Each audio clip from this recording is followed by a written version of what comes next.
Hey guys, I wanted to do a book talk for Hollywood Forever. This is probably not going to be super long because I read this kind of at the beginning of the month, maybe late last month, so it's not super fresh in my mind anymore. But this is by Harmony Holiday, and this was very, very good. I don't really know how I would classify this. I feel like it's basically a piece of art slash, poetry slash prose. It is fantastic, though. I don't know if you can tell based on the cover, but it is very much multimedia.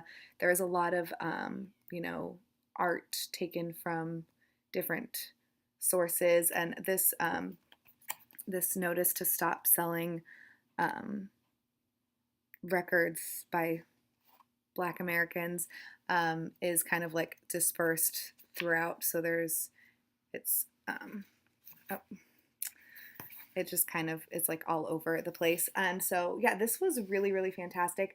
I will say my only like problem with it is that it is kind of hard to read some of the text.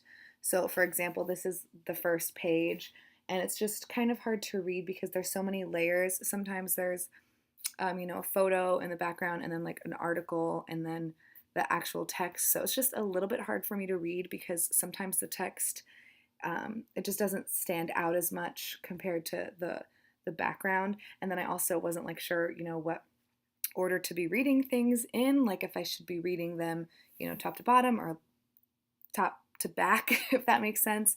But in general, it was very interesting, and seeing all of these photos and advertisements and stuff for things that I just have never had like seen before was really, really interesting.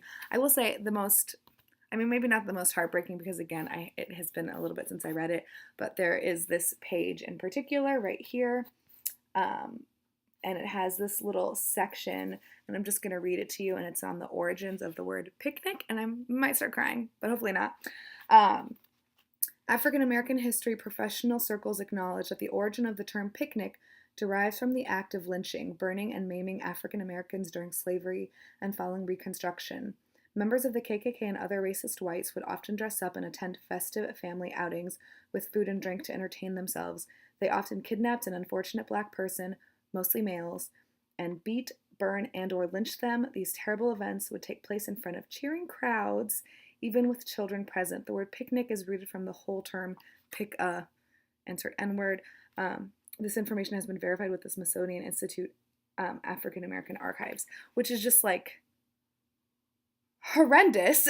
And now I never want to go on a picnic again. And even though it's terrible and I shouldn't think this way, every time I see someone or hear someone talking about going on a picnic, like that's all I can think of now. And it's just really, really unfortunate. I will say my favorite part of the book is this last section here. The Afterlife and the Black Didactic, 7 Modes for Hood Science. I thought that was like very good, not only in like a writing way, but like intellectually talking about different people. Again, this isn't super fresh in my mind, but in particular, I had already forgotten that this happened, which just shows, I don't know, either like, me having issues or just like so much stuff going on. But mode 5 is Mos Def is trapped in Cape Town with his name on swell and no nation. Yes, so sorry, I just had to look for it, but that what I was referring to because it has more in there. But towards the bottom, remember when he wore the orange jumpsuit and let them insert a feeding tube down his esophagus to protest the torture of prisoners in Guantanamo, and how ever since he's been in exile. And like I completely forgot that happened. Sorry, I am always too emotional. But yeah, so this last section, I feel like these different modes that I don't know why I put quotes because that's what they're called, but I thought it was really interesting talking about Charles Mingus. And there's a doctor, let me see if I can see what his name is, Alfredo Bowman. Mode 7 is the state of New York versus Alfredo Bowman, and talking about how, he's an herbalist and all of this stuff. It's very, very, very, very fascinating, and it's quite small. It is emotionally dense, I guess, and it has some of the problems that I have with these other poetry collections that I've been talking about, where it's hard for me to understand or to know if I am understanding what is happening. Not again with the last section. I think that's why I liked the last section so much, because it was a lot easier for me to absorb the information. But in the beginning, when it is much more poetry like, it is a little hard.